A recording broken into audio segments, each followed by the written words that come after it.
अस्सलामुअलैकुम, sports wall में खुशामदीद। मैं हूं आपके साथ हिफ्ज़ा इम्तियाज़। तो नाज़रीन, PSL 10 के जो मैचेस हैं, अब मुल्तान उनकी मेज़बानी के लिए तैयार है। आज मैच वहां पे खेले जाएगा मुल्तान और लाहौर कलंदर्स के दरमियान।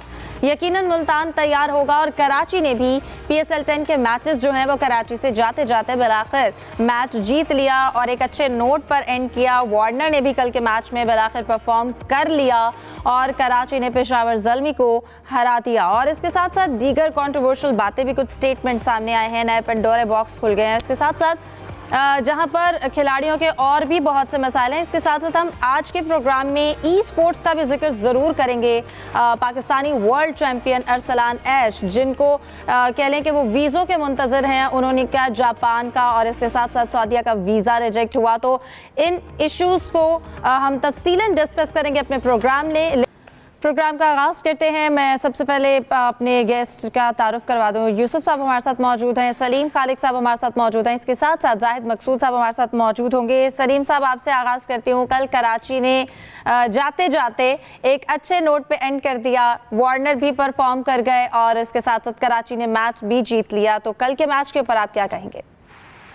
जी बिल्कुल, हम लोग जो बात कर रहे थे कि वार्नर को अब आखिरी मौका है कराची में परफॉर्म करने का इस PSL में, क्योंकि कल कराची में मैचेस खत्म हो गए और आखिरकार वो चल ही गए। वैसे असल वार्नर वाली इनिंग नहीं थी ये, लेकिन 60 रन उन्होंने बनाया जिस तरह खेले, क्योंकि पिच ऐसी थी जो T20 के लिए नहीं होनी चाहिए थी। आपने देखा था कि स्ट्रगल कर रहे थे बैट्समैन और गेंद उस तरह से बैट पर नहीं आ रही थी। अब देखें, हम इंडिया की बड़ी मिसालें देते हैं, वहाँ IPL में इतना स्कोर होता है, वहाँ पिचेस आइडियल होती हैं T20 क्रिकेट के लिए, चौके लग रहे होते हैं, छक्के लग रहे होते हैं। यहाँ पर समझ नहीं आता क्या हो रहा है। कभी कोई बॉल इतनी नीचे रह जाती है, बैट्समैन बोल्ड हो जाता है, कभी कोई बॉल बिल्कुल हाइट से उधर से चले जाती है। तो इस तरफ PCB को सोचना पड़ेगा कि आगे जो मैच है मुल्तान में और फिर लाहौर में, वहाँ पिचेस जो है उनका स्टैंडर्ड अच्छा रखना चाहिए। वार्नर ने नो डाउट 60 रन बनाए, लेकिन असल जो मेला लूटा वो थे खुशदिल शाह। उन्होंने पहले 3 विकेटें भी ली, अब्बास पिचरा, उसके बाद फिर जो उन्होंने बैटिंग की बड़ी जिम्मेदारी से खेले और आखिर में हसन ने विनिंग। सही। जाहिद साहब, आपकी जानिब आना चाहूँगी कल के मैच के हवाले से, क्योंकि वार्नर की परफॉर्मेंस का इंतज़ार था सबको। उन्होंने अपने जो हैं वो रन्स भी कंप्लीट किए, इसके साथ साथ कल उन्होंने 60 रन्स भी बनाए हैं। कराची ने मैच तो जीत लिया, लेकिन इसके साथ साथ हमने देखा कि ज़ल्मी अगेन हमें थोड़ी मुश्किल में दिखाई दी। हिफ्ज़ा, देखें कल बड़ी पिच इस लिहाज से थी कि वार्नर ने टॉस जीता और फील्डिंग को प्रेफर किया और उनका फैसला बिल्कुल दुरुस्त था, क्योंकि सैम जल्दी आउट हो गए, टॉम कैडमोर जल्दी आउट हो गए। बाबर आजम ने ज़रूर जो है 45-46 रन बनाए, लेकिन उनको 2 चांस भी मिले। इब्तदा में ही रिव्यू पे वो बच गए बाल और उसके बाद फिर उनका कैच नहीं कर सके मीर हमजा अपनी ही गेंद पर। तो 2 चांसेस लिए, स्लो खेले क्योंकि दूसरे एंड से विकेटें गिर रही थी, लेकिन मैं समझता हूँ बाबर के लिए कम अज़ कम ये अच्छा हो गया कि उसके बाद हालांकि वो पेशावर ज़ल्मी की तरफ से खेलते हैं, लेकिन तल्लक उनका क्योंकि लाहौर से है, लाहौर में चांस भी है, उनको बैकअप भी मिलेगा जब लाहौर में उनके मैचेस होंगे।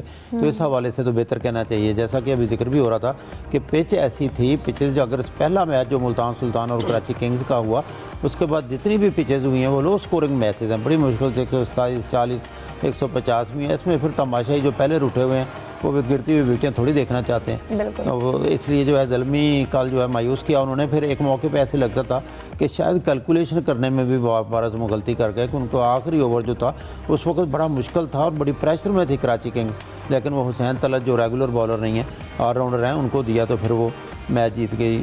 अगर मुमकिन हो सकता था किसी अच्छे बॉलर की जो रेगुलर बॉलर है उसको बचा के रखा जाता एंड पे, तो एक दिलचस्प मैच हो सकता था। लेकिन इस हवाले से मैच दिलचस्प था कि क्लोज था मैच, वन साइडेड नहीं था। 8 विकेटें उनकी गिरी थी और उस वक्त कुछ भी हो सकता था अगर रेगुलर बॉलिंग होता। तो इस सेंस में अच्छा है कि चलें कराची किंग्स जो है अपना नेक्स्ट मैच भी जीत गई।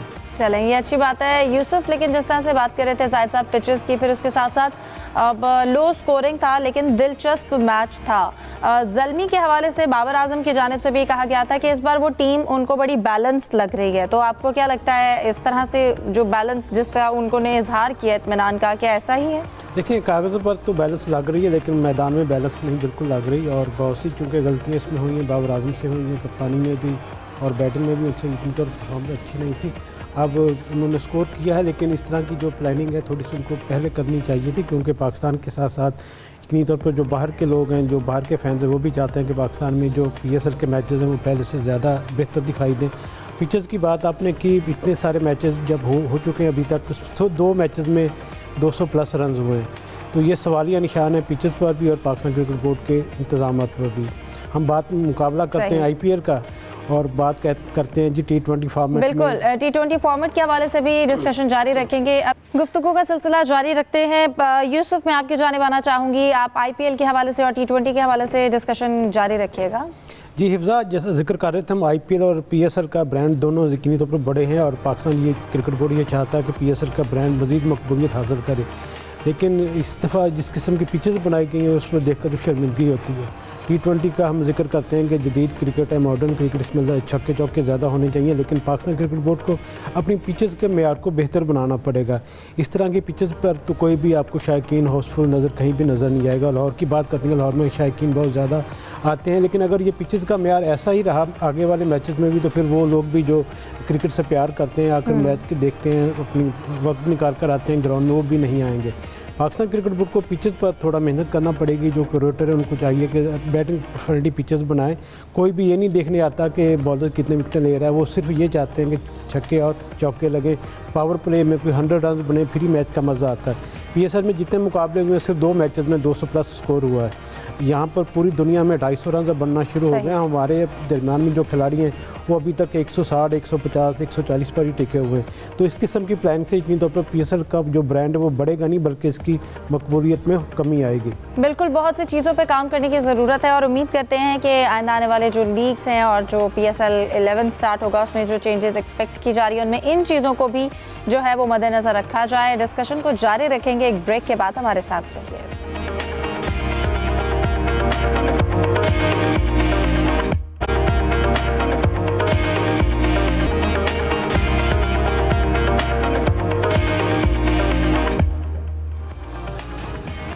Welcome back. तो PSL में आज 12वां मैच खेला जाएगा मुल्तान में, मुल्तान और लाहौर कलंदर्स के दरमियान, और इसके साथ साथ अब कराची से मेज़बानी जो है वो ख़त्म हो गई है और टीम्स जो हैं वो कुछ लाहौर आ चुकी हैं, कराची, कोयटा, ज़ल्मी।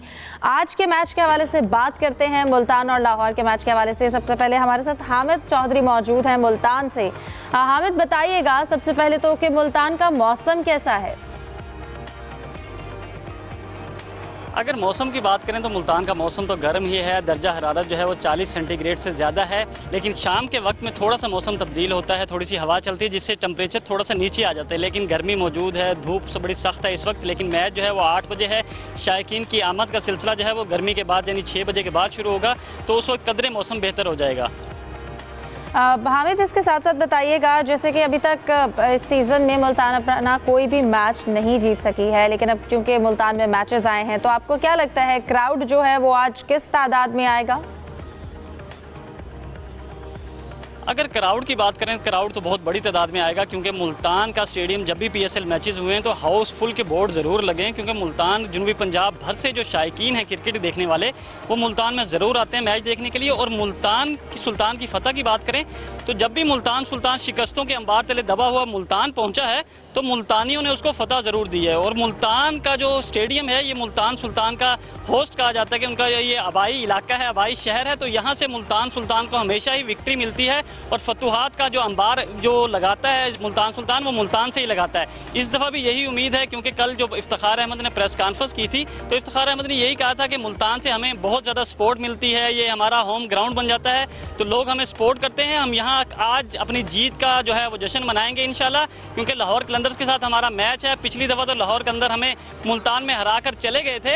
अगर ओवरऑल बात करें तो PSL के अब तक मुल्तान क्रिकेट स्टेडियम में 13 मैचेस हुए हैं, जिसमें से 11 की जो फतह है वो मुल्तान सुल्तान के नाम रही है, जबकि 2 में मुल्तान सुल्तान को शिकस्त हुई है, दोनों दफ़ा लाहौर कलंदर्स के हाथों शिकस्त हुई है। हामिद, लेकिन लगता है आपकी बातों से कि मुल्तान के जो शहरी हैं वो मुल्तान की टीम को बहुत ऑन करते हैं, लेकिन इसके साथ साथ यहाँ पर अगर उनकी फैसिलिटीज़ के हवाले से बात की जाए तो आपको क्या लगता है किस तरह के इंतजाम हैं यहाँ पर स्टेडियम में?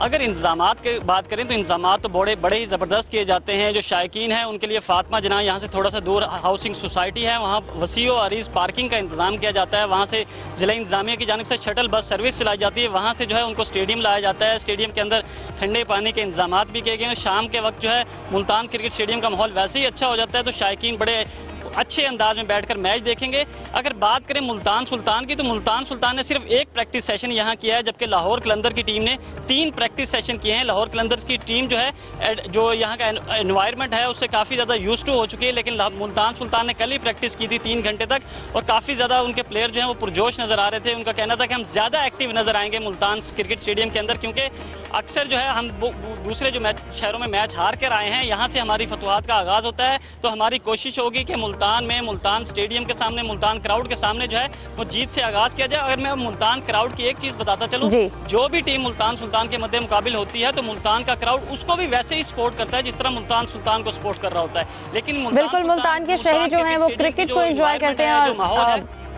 हम देखते हैं कि अभी तक इस टूर्नामेंट में मुल्तान ने फतह का मज़ा नहीं चखा है, लेकिन आज अपने होम ग्राउंड पे वो ये जो है फतह से हमकिनार हो जाएं। बहुत शुक्रिया हामिद चौधरी, आप मुल्तान से हमें सूरत हाल के बारे में बता रहे थे। जाहिद साहब, आपकी जानिब आऊँगी। आज के मैच के हवाले से आपको क्या लगता है, मुल्तान जैसे कल कराची ने जाते जाते एक अच्छे नोट पर एंड किया, आज मुल्तान में मुल्तान कैसा परफॉर्म करेगी? देखें, हिफ्ज़ा मुल्तान अब 4 दफ़ा फाइनल खेलने का एजाज़ हासिल कर चुकी है, और जब स्टार्ट हुई नो डाउट इस दफ़ा टीमों में बहुत तब्दीलियाँ, इनका कम्बिनेशन बन नहीं रहा।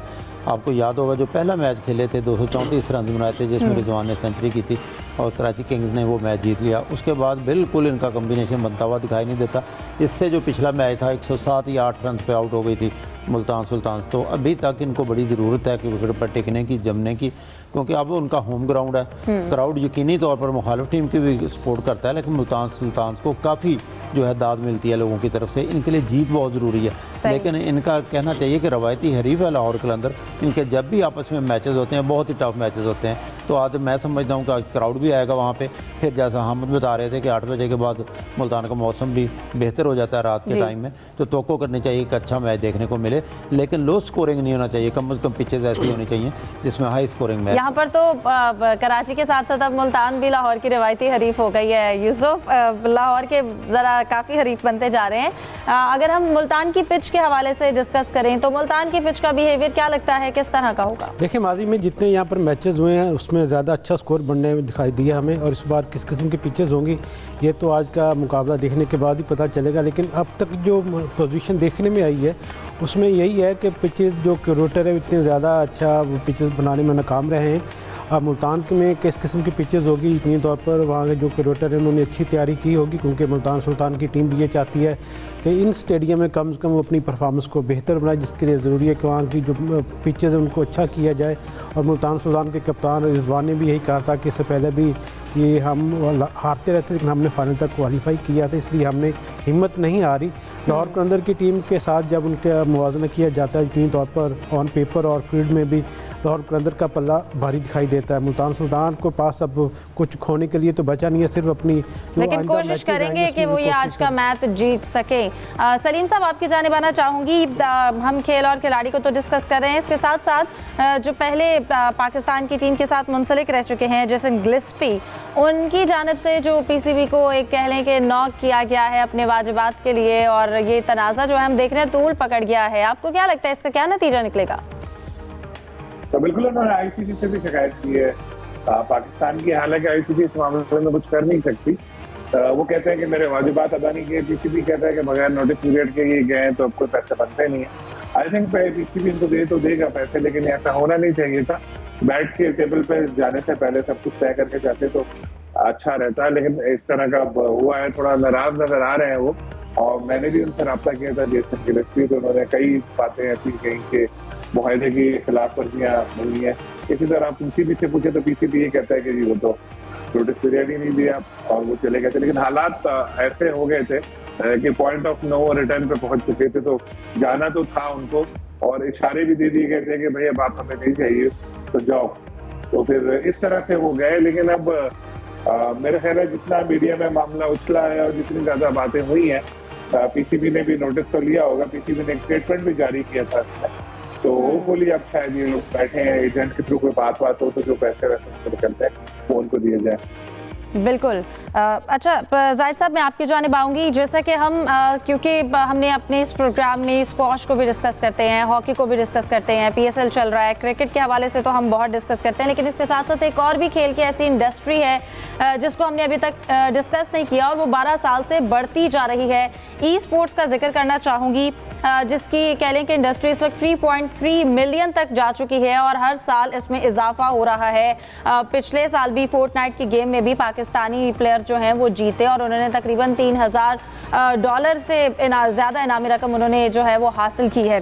इसके साथ साथ आप समझ गए होंगे, हम अरसलान ऐश की बात कर रहे हैं, जिनको पाकिस्तान की जो हुकूमत है उसकी सपोर्ट की बहुत ज़्यादा ज़रूरत है। हम चाहेंगे कि उसको डिस्कस कर सकें, जो उन्होंने ट्वीट भी किया था। प्रोग्राम में ज़रा वापस आते हैं और जैसा कि जाहिद साहब मैं आपसे डिस्कस करना चाह रही थी, अरसलान ऐश का मामला, 5 बार के वो कंसिस्टेंट प्लेयर रह चुके हैं जो जीतते रहे हैं ये ई स्पोर्ट की गेम को, और ये जो है इस इंडस्ट्री में भी दिन ब दिन तरक्की आती जा रही है। इसकी इनामी रकम के हवाले से भी बात की जाए तो एक अच्छी इनामी रकम है, तो क्या ही बेहतर होता जो वो अपने ताई कोशिश कर रहे थे वीज़ा हासिल करने की, जापान और सऊदी अरब का, जो नहीं मिल सका। अगर हुकूमत की सपोर्ट की ज़रूरत कितनी है इस तरह के प्लेयर्स को? देखें हिफ्ज़ा, ये बहुत ज़रूरी है। आप देखें इंडिविजुअल गेम में अरशद अमीन ने मेडल लिया और पूरी कौम का सर फ़ख्र से बुलंद कर दिया, और इसी तरह से अगर अरसलान ऐश को हुकूमत की सरपरस्ती मिल जाए, 5 बार के वो चैम्पियन हैं और ये फ्यूचर की गेम्स हैं। और आपको याद होगा कि इन्होंने, क्योंकि अब जो उन्होंने जापान जाना था, इसके बाद रियाज में एक इवेंट होना था और वो ट्वीट भी कर चुके हैं, बार बार तवज्जो भी दिला चुके हैं इंडिविजुअल गेम जहाँ भी हैं।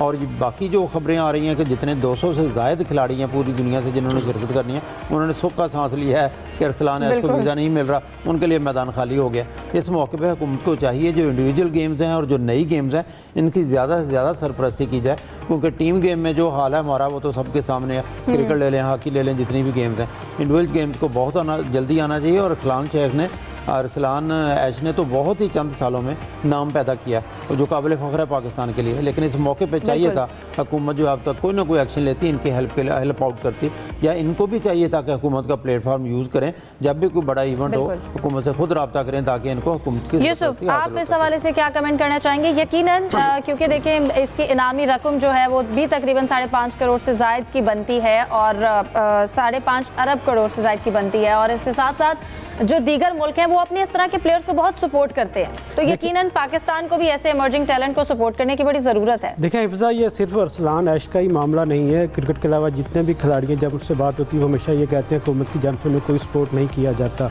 वसीम को भी अक्सर बात को हमने देखा कि उनको भी वीज़े नहीं मिले, उसमें भी उन्होंने हुकूमत से अपनी सपोर्ट मांगी है। वसीम जो बॉक्सर थे उनके हवाले से बात कर रहा हूँ। अरसलान का थोड़ा सा लोगों को बता दें कि अरसलान ऐश है कि उसने कैसे सफ़र अपना शुरू किया। अरसलान का ताल्लुक लाहौर से है, जिस तरह हम आम गली मोहल्ले में वीडियो गेम खेलते हैं वहाँ से वो ऊपर तक उन्होंने फिर यूट्यूब का सहारा लिया, वहाँ पे वीडियोस देखी और उन्होंने खुद को पाया कि मुझ में इतना टैलेंट है कि मैं अगर मुझे मौका मिले तो मैं भी बाहर जाकर अपनी जो मुल्क का नाम रोशन कर सकता हूँ। 2019 में उन्होंने पहली बार इसमें वर्ल्ड चैम्पियनशिप में हिस्सा लिया, वहाँ पर US में गए, वहाँ पर उन्होंने कामयाबी पाई। अब तक 8 दफ़ा वो वर्ल्ड चैम्पियनशिप में हिस्सा ले चुके हैं, जिनमें 5 बार वो चैम्पियन बने हैं। ये चूँकि कोरियन और जापानीज़ को जो ऑर्गेनाइजर है वो ये सारे इवेंट्स करवाते थे। इससे पहले जो चैम्पियन थे वो कोरियन और जापानीज़ दोनों उनके ममालिक से उनका ताल्लुक था। जब उन्होंने देखा कि पाकिस्तान में आकर हमें मात देने की कोशिश कर रहा है, वो हमसे हमारी खुशियाँ इस लिहाज से लॉबी बड़ी स्ट्रांग हो जाती है और ऐसे में हुकूमत पाकिस्तान का किरदार बड़ा अहम हो जाता है, क्योंकि मुश्किल से ऐसे टैलेंट सामने आते हैं जो कि तरक्की कर रहे हैं स्पोर्ट्स में, और हम ऑलरेडी अपनी स्पोर्ट्स के साथ बहुत स्ट्रगल कर रहे हैं। तो अगर कोई ऐसा टैलेंट है तो हुकूमत पाकिस्तान को ज़रूर उसको सपोर्ट करना चाहिए, चाहे वीज़े का हुसूल है, और उसके अलावा भी पुष्पनाही बहुत ज़रूरी होती है। प्रोग्राम का वक्त ख़त्म हुआ जाता है। तमाम मेहमानों का शुक्रिया। अल्लाह।